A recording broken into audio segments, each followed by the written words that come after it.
Hello everyone. इससे पहले video में आप सभी ने प्रकाश के परावर्तन के बारे में पढ़ा था कि प्रकाश के परावर्तन की परिभाषा क्या होती है, प्रकाश के परावर्तन में कितने नियम होते हैं, प्रकाश के परावर्तन के विभिन्न पदों को परिभाषित करें, इन सभी के बारे में आपने पढ़ा था। तो जो परावर्तन होता है प्लेन सरफेस यानी समतल सरफेस पे, आपको हम एक उदाहरण देते हैं कि जो भी आपने परावर्तन के बारे में पढ़ा, इसको हम दर्पण मान सकते हैं। सतह में हम क्या ले सकते हैं, सतह में कुछ भी ले सकते हैं ना, कोई एक बेस होना चाहिए, कोई सतह होना चाहिए जो लाइट को रिफ्लेक्ट करती हो। और हर वस्तु आपको हर चीज़ होती है वो लाइट को रिफ्लेक्ट करती है, परावर्तित करती है। तो ये जो दर्पण में भी जो कि लाइट का एक अच्छा परावर्तक है, शीशा पर से यानी हम लाइट मारेंगे शीशा पे, जो दर्पण होता है आईना, उस पर लाइट में तो वो लगभग प्रकाश का पूरा ही परावर्तन कर देता है, प्रकाश का लगभग पूरा ही परावर्तित कर देता है। तो उसमें अच्छी तरह से हम इसकी चीज़ समझ सकते हैं। इसे दर्पण हो गया। अब दर्पण पर जब हम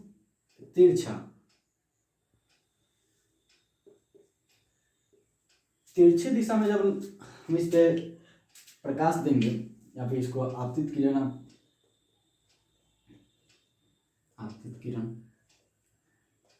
जब किसी दर्पण पे या जब किसी सतह पे आपतित किरण या फिर कोई किरण तिरछी आकर मिलती है, कोई किरण तिरछी आकर मिलती है, तो यह परावर्तन के नियम से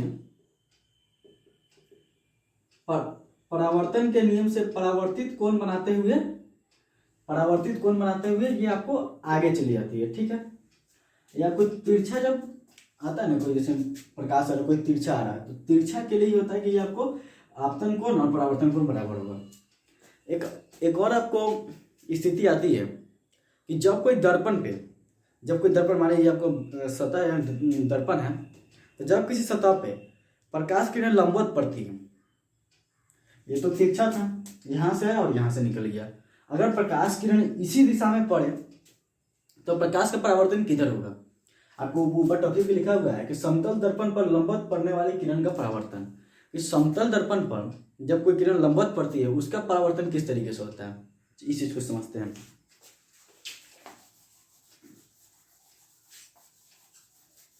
देखिए यहाँ आपको फिगर बनाया हुआ है कि जब कोई प्रकाश किरण किसी सतह पे यानी कोई दर्पण पे, कोई भी सतह हो सकता है, समतल दर्पण हो सकता है आपको, और भी दीवार वगैरह कुछ भी हो सकते हैं, कोई भी सतह या फिर दर्पण हम यहाँ लिए हैं कि कोई भी प्रकाश किरण किसी दर्पण पर लंबवत पड़ती है यानी 90 डिग्री का कोण बनाते हुए पड़ती है, तो वह उसी दिशा में वापस लौट जाती है।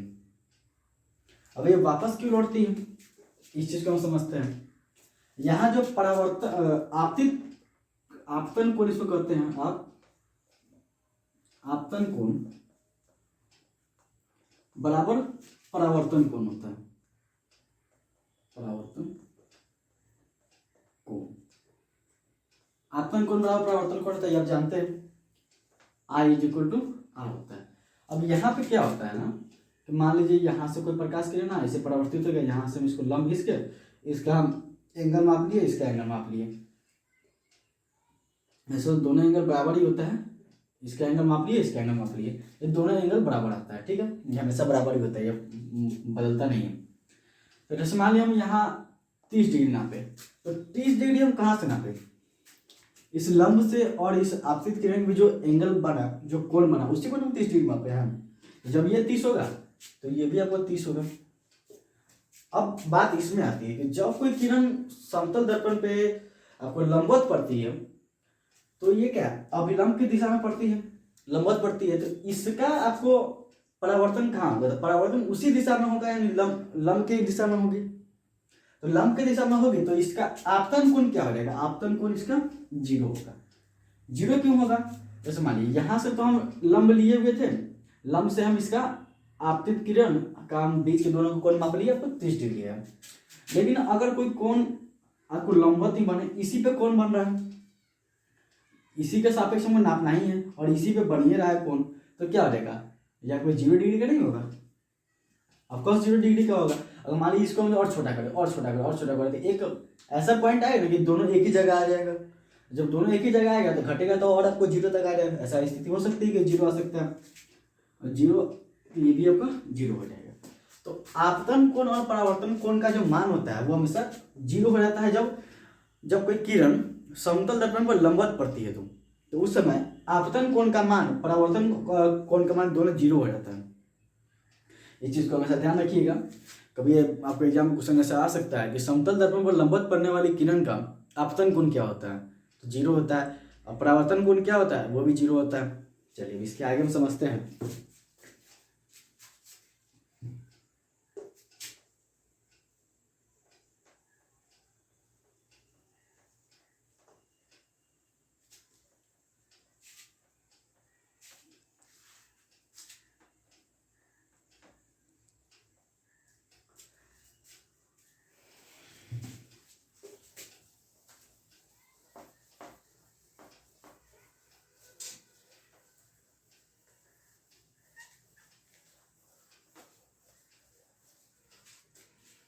अब इसके बाद आपको नया आपको टर्म आता है, फिर नया आपको टॉपिक आता है कि प्रतिबिंब क्या होता है।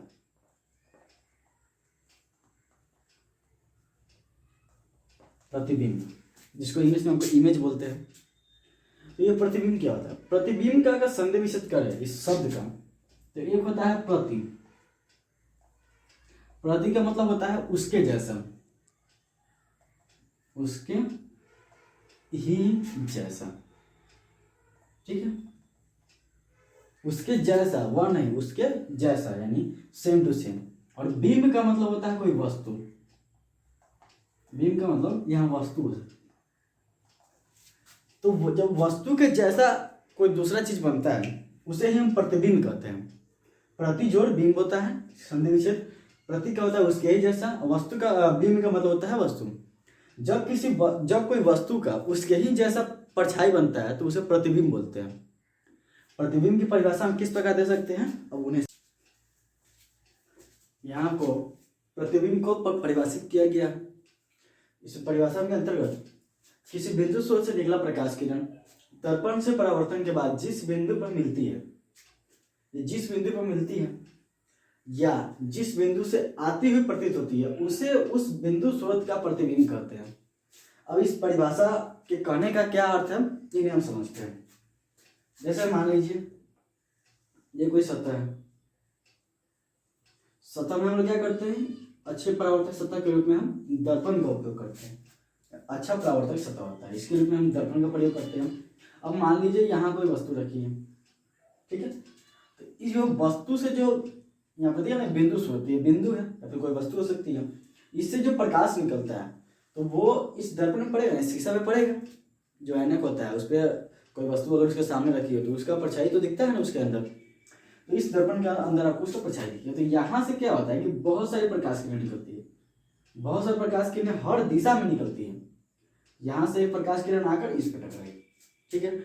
हम समझाने के लिए दो ही प्रकाश किरण का उपयोग कर रहे हैं जिसे आप अच्छी तरह से इस चीज को समझ सकते हैं। और एक होता है आपको यहाँ से आएगी और ये परावर्तन के नियम से परावर्तित हो जाएगी, ठीक है। ये हुआ। अब इसका जो इमेज मान लीजिए ये तो आके यहाँ पे टकरा गया। अब इसका जो इमेज बनेगा, जो इसका फोटो बनेगा, प्रतिबिंब बनेगा, वो दर्पण के पीछे बनता है। आपने कभी अनुभव किया होगा इस चीज को कि आप कोई समतल दर्पण के सामने खड़े हैं तो जितने दूर आप खड़े होते हैं आपको ऐसा महसूस होता है कि उतना ही दूर आपका प्रतिबिंब बना, उतना ही पीछे आपका प्रतिबिंब बना है, ठीक है। तो इस बिंदु का जो प्रतिबिंब होगा ठीक उसी के पीछे, ठीक उसी के पीछे उसी के आकार का आपको प्रतिबिंब बनेगा। तो यहाँ पर ये आपको बिंदु यहाँ से दिया ना, यहाँ से अगर मान लीजिए यहाँ से प्रकाश किरण दो किरणें निकली, एक किरण आपको इस दिशा में परावर्तित हो गया, एक किरण आपको लंबवत आया। तो लंबवत आया तो ये आपको इसी दिशा में परावर्तित हो जाएगा। लंबवत अगर पड़ रहा है तो इसी दिशा में परावर्तित हो जाएगा। तो इसका जो प्रतिबिंब बनेगा तो यहाँ से आपको लगेगा कि दर्पण के पीछे इसका प्रतिबिंब बन रहा है। तो इस स्थिति में क्या हो रहा है कि लग रहा है कि इस बिंदु स्रोत से प्रकाश की किरणें निकल रही है। आपको लगेगा ना कि यहाँ से आया फिर यहीं से आपको जा रही है, यहाँ से कोई प्रकाश किरण लगी यहाँ से निकलती हुई जा रही है। तो आपको प्रकाश की किरण क्या है, जैसे जिस बिंदु से आती हुई प्रतीत होती है, इस बिंदु से हमको लग रहा है कि प्रकाश की किरण आकर निकल रही है। तो ये जो दूसरा बिंदु है, इस पहले बिंदु का क्या है? प्रतिबिंब। प्रतिबिंब प्रतिबिंब का मतलब आपको इससे पहले बताया ही है कि प्रतिबिंब उस वस्तु के जैसा होना चाहिए। इस वस्तु के जैसा ही आपको प्रतिबिंब बन रहा है। अब प्रतिबिंब हो गया। अब प्रतिबिंब के आगे आपको अगला पॉइंट आता है कि प्रतिबिंब आपको दो तरह के होते हैं। एक होता है वास्तविक प्रतिबिंब, जिसको रियल इमेज बोलते हैं। एक होता है काल्पनिक प्रतिबिंब, जिसको वर्चुअल इमेज बोलते हैं। अब इन दोनों को हम समझते हैं कि ये दोनों चीज क्या होते हैं। ऐसे आपको इसी तरह समझाते हैं। जैसे हमारे समतल दर्पण था, इस पर किसी बिंदु से प्रकाश किरण निकला, तो यहाँ पर आपको जो ये यहाँ पर जो इसका इमेज बना, जो प्रतिबिंब बना है, वो काल्पनिक होगा। अब काल्पनिक किस तरीके से होगा, इस चीज को समझने के लिए अगर मान लीजिए ये बिंदु है, ठीक है, इस बिंदु को हम यहाँ से अगर हटा के अलग कर दें तो यहाँ प्रतिबिंब बनेगा? नहीं बनेगा। अगर मान लीजिए इस बिंदु को हम यहाँ से हटा दिए, ठीक है, अब यहाँ बिंदु को हम यहाँ डाल दिए, तो क्या यहाँ रखा है तो इससे प्रतिबिंब बन सकता है? नहीं बन सकता है। अगर इसके सामने से, शीशा के सामने से हम प्रतिबिंब और कुछ हटा दिए तो इसमें तो प्रतिबिंब बनेगा नहीं, ये तो पूरा ब्लैंक हो जाएगा, पूरा खाली हो जाएगा, खाली हो गया ना। तो काल्पनिक का मतलब क्या होता है? आभासी प्रतिबिंब। अगर वस्तु यहाँ पर है, इसके सामने है, तो कुछ क्षण के लिए इसका प्रतिबिंब आपको यहाँ बन जाएगा, कुछ क्षण के लिए। जब तक आप खड़े रहिएगा शीशा के सामने, आपका प्रतिबिंब बनते रहेगा। जैसे आप उस शीशा से हट जाइएगा, आपका प्रतिबिंब नहीं बनेगा। तो ये होता है काल्पनिक प्रतिबिंब। अब प्रतिबिंब की परिभाषा आपने समझा। अब इसके बाद आते हैं, ये प्रतिबिंब आपको दो तरह के होते हैं। एक होता है आपको वास्तविक प्रतिबिंब, जिसको रियल इमेज बोलते हैं। एक होता है काल्पनिक प्रतिबिंब, जिसको वर्चुअल इमेज बोलते हैं। इन दोनों को समझते हैं। प्रतिबिंब आपको दो तरह का होता है। पहला आपको वास्तविक,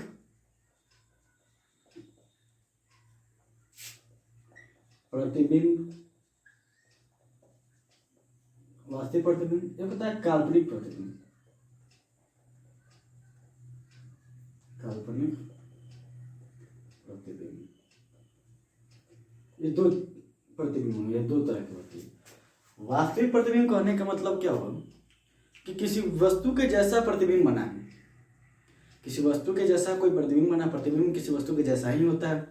किसी वस्तु के जैसा प्रतिबिंब जो बना है उसे हम कहीं प्राप्त कर सके, यानी हम उस इसी को आपको दीवार पर प्राप्त कर सके, पर्दे पर प्राप्त कर सके।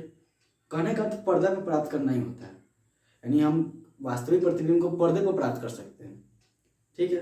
लेकिन जो काल्पनिक प्रतिबिंब होता है ना, वो काल्पनिक प्रतिबिंब आपको पर्दे पर प्राप्त नहीं किया जा सकता, क्योंकि जैसे मान लीजिए यहाँ शीशा रखा हुआ है, ठीक है, आपको दर्पण है, क्या है, आपको दर्पण है।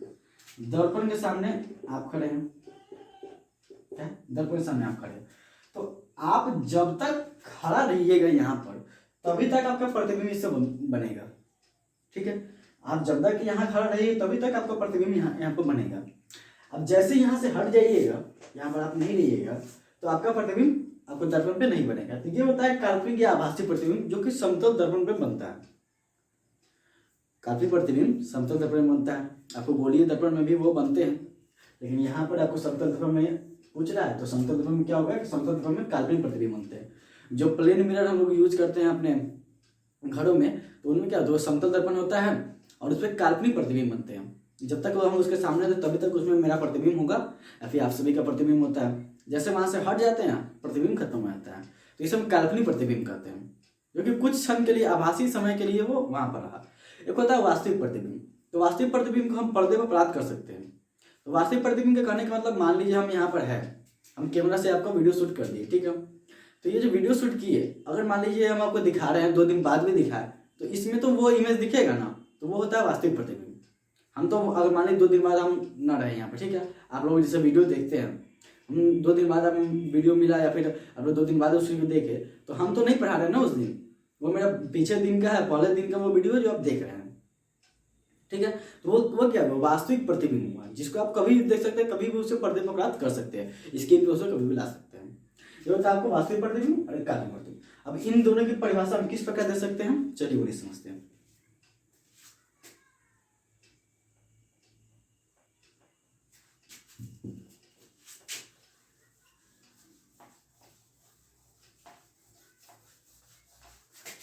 पहले हम वास्तविक प्रतिबिंब का परिभाषा देने का प्रयास करते हैं। पहला था वास्तविक प्रतिबिंब, ये होगा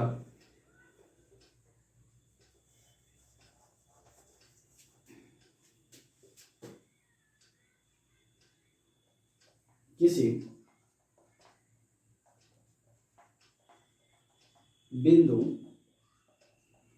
स्रोत से निकला प्रकाश किरण, किसी बिंदु स्रोत से निकला प्रकाश किरण दर्पण से परावर्तन के बाद, दर्पण से परावर्तन के बाद जिस बिंदु पर वास्तविक रूप से मिलती है, जिस बिंदु पर वास्तविक रूप से मिलती है, ठीक है। किसी बिंदु से निकला प्रकाश किरण दर्पण से परावर्तन के बाद जिस बिंदु पर वास्तविक रूप से मिलती है उस दूसरे बिंदु को पहले बिंदु का वास्तविक प्रतिबिंब कहेंगे।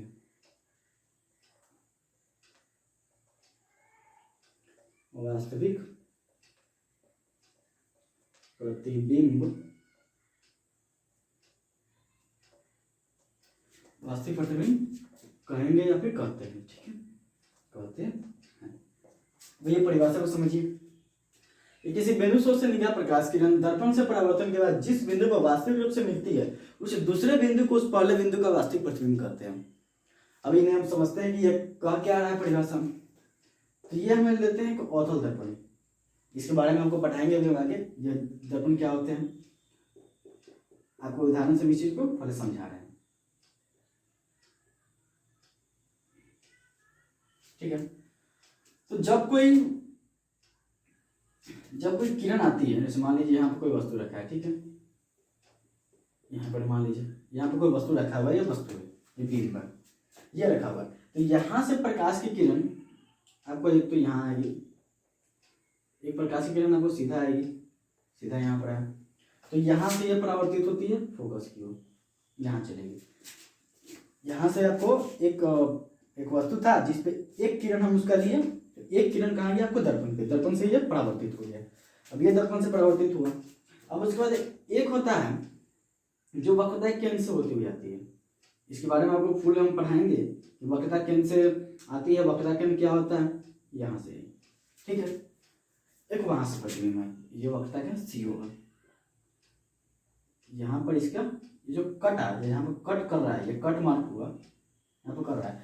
तो इसका, इस वस्तु का जो परावर्तन के बाद जो इमेज बना, जो इसका फोटो बना, वो यहाँ बनेगा, जो कि वास्तविक होगा, उल्टा होगा। वस्तु के सापेक्ष देखिए, ये उल्टा बन रहा है, ये उल्टा बना, ये वस्तु के सापेक्ष उल्टा बनता है।